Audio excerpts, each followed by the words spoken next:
En ce mois de mai, ton travail est béni. Le fruit de tes entrailles est béni.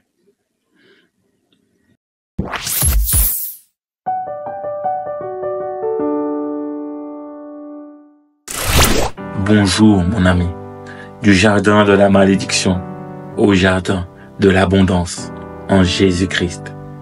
Écoute-moi bien mon ami, tout a commencé dans un jardin, le jardin d'Éden.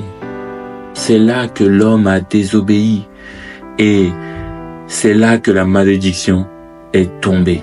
Le sol a été frappé, le travail est devenu dur, épuisant, frustrant.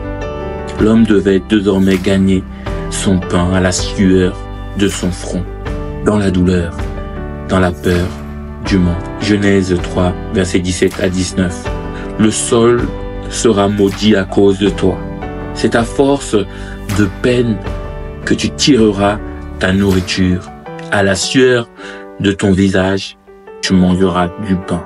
Mais gloire soit rendue à Dieu dans sa bonté, dans sa miséricorde. Car dans un autre jardin, le jardin de Gethsémane, notre Seigneur Jésus-Christ, le Fils de Dieu vivant, s'est tenu debout. Il a pris la coupe de nos douleurs. Et dans l'agonie, il a commencé à transpirer du sang. Dans Luc 22, verset 44, étant en agonie, il priait plus intensément. Et la sueur devint comme des grumeaux de sang. Ne passe pas à côté de cela.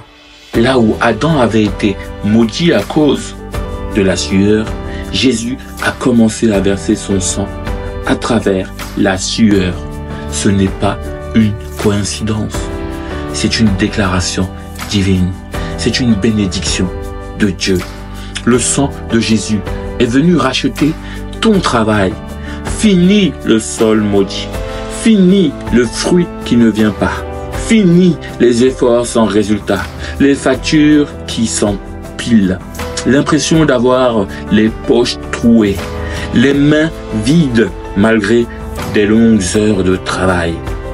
Le sang a parlé. Le sang a coulé. Le sang a brisé la malédiction. Aujourd'hui, tu n'es plus sous la malédiction du sol. Tu es sous la bénédiction du ciel. Et cette bénédiction ne vient pas de tes diplômes, de tes compétences, de ton réseau, de ton intelligence, de tes connaissances. Mais elle vient du sang puissant de Jésus-Christ. Dans Proverbe 10, verset 22, c'est la bénédiction de l'Éternel qui enrichit. Il ne la fait suivre d'aucun chagrin. Mon ami, cherche la bénédiction de Dieu. Lis la parole de Dieu. Sois encouragé par le sang qui vient purifier toutes tes ressources et bénir ton travail. Mon frère, ma sœur, crois-le avec foi. Tes mains sont bénies. Ton esprit est fertile. Ton sol est prêt. Tu n'es pas appelé à survivre. Tu es appelé à prospérer. Dieu veut que tu sois une source de bénédiction pour ta maison, ton entourage, ta génération. Ton travail sera fécond.